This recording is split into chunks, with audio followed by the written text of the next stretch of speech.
Welcome to Dark Horizon Creations. I'm Mike, and today we are looking at the Spartan Mark V B variant armor from Halo the Spartan Collection Series 2. Now, if you hadn't already, please follow, like, and subscribe to our Facebook, Instagram, and YouTube channel. We're up to 260 subscribers on YouTube. Thank you guys so much for the support.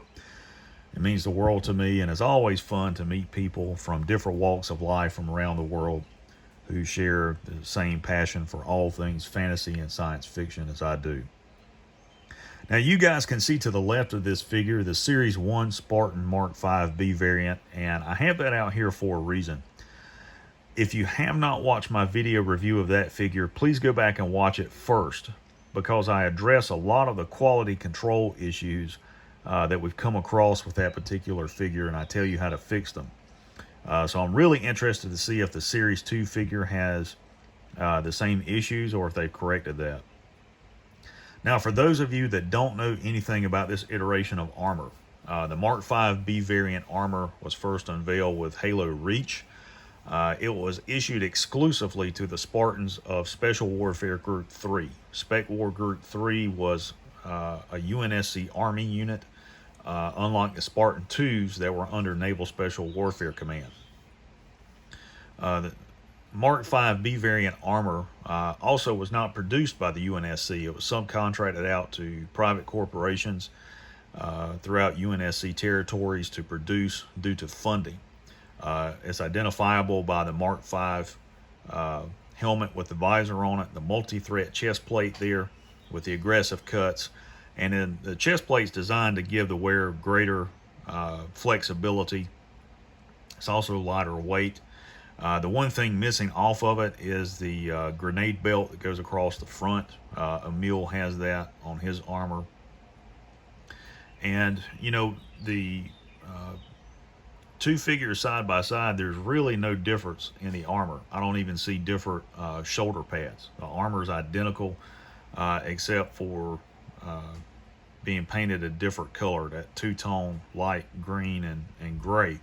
You can also see that this particular figure does not include any UNSC weaponry. He includes a disruptor pistol as well as the energy sword. And I know there are fans who have asked, are we going to see Covenant figures in the Spartan collection? In all honesty, I cannot answer that. I've asked Jazzware for an answer. I haven't gotten one back. I know people have asked if we're going to see UNSC Army soldiers and ODSTs. I don't know the answer to that either.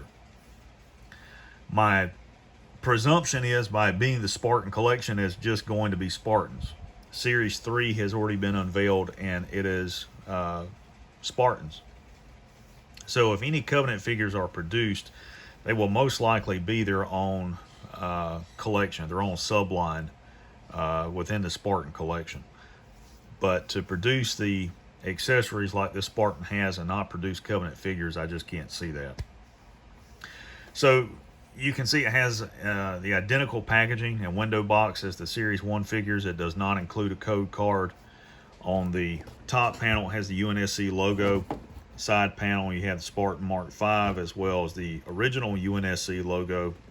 And on the back, you have your obligatory product shots of the Mark V Spartan and the other 4 figures in Series 2. Now, this is a little bit different because in Series 2, the Master Chief is a repack. Series 1 only included 4 figures. Series 2 has 5. So what we're going to do now is pause the video, remove the figure from the packaging. We're going to come back and see what it's all about. All right, guys, we're back with the Spartan Mark V B variant from Halo the Spartan Collection Series 2. And as you can see out of the packaging, this is a really nice looking figure. One of the things that I noticed right off of the bat that they have done is that the foot armor and lower portion of the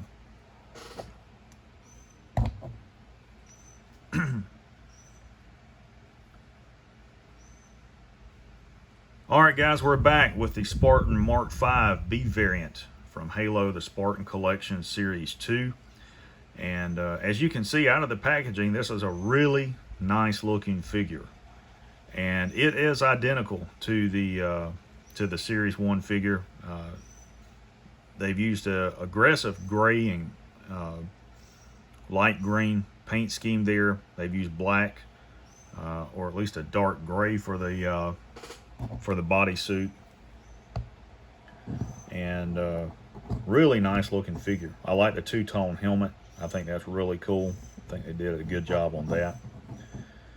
The peg on his back for the rifle is also two-tone. It has this silver, almost chrome finish right here on the end. That's unique.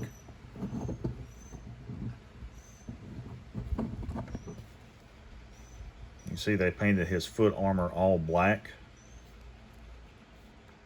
And these sections here on the thigh armor, I want to point these out, they pop out. You pop these panels out,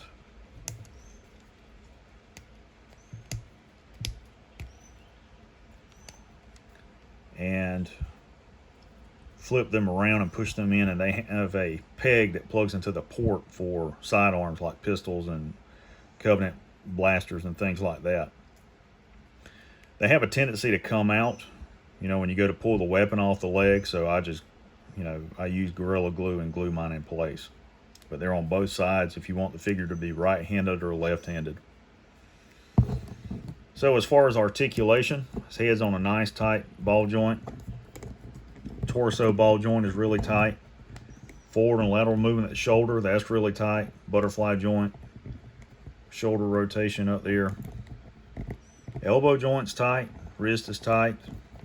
Wrist swivel is tight. So none of the issues there.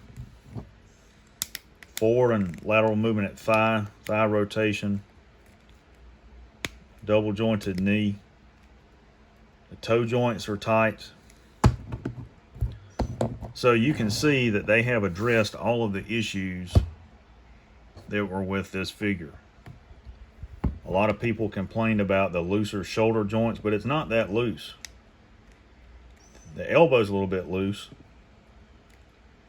The main issue is with the toe joints. They were a little loose.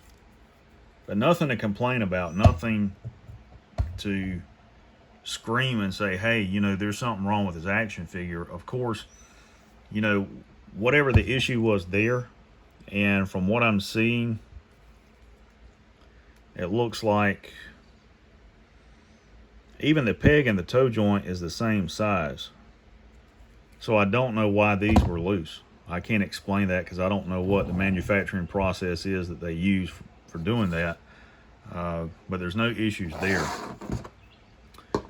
As far as the Covenant disruptor, it will plug into the thigh port. And that's what I was referring to. That will fall out. And it's just because it's bumping against his knee armor. As far as the energy sword, it doesn't have a peg or anything for it to go on his back. I like how he's got a closed fist. I wish that all of them came with that.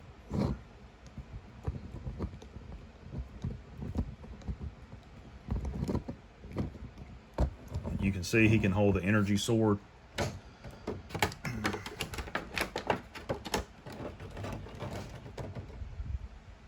And now I'm going to take this VK78 Commando and see if it'll plug into the port on his back. And it will.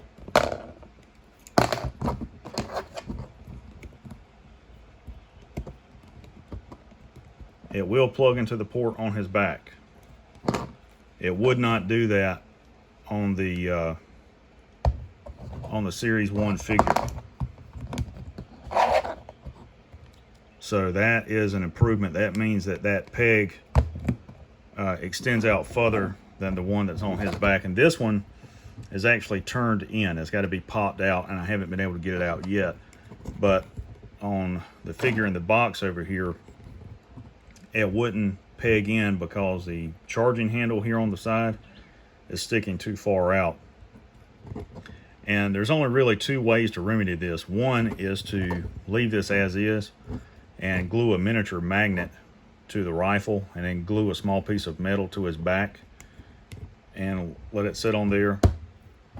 The other is to take a Dremel or an X-Acto and cut this section all the way down. Cut it completely off and then sand it down and repaint it so that it would plug into his back, but it plugs into his. So you guys can see the Spartan Mark V B variant from Series 2 of Halo the Spartan Collection is an improvement over the one from Series 1. There are no quality control issues with this figure, and you know, if you don't have these figures, you need to go out and buy them. This particular figure is extremely difficult to find in the wild. I actually called an area GameStop, and they had just gotten in a case of Series 2, and that's all that they had, one of each. And I purchased the Mark V B variant and the Spartan Gunger. So thank you guys for watching the video. Stay tuned, there's more to come.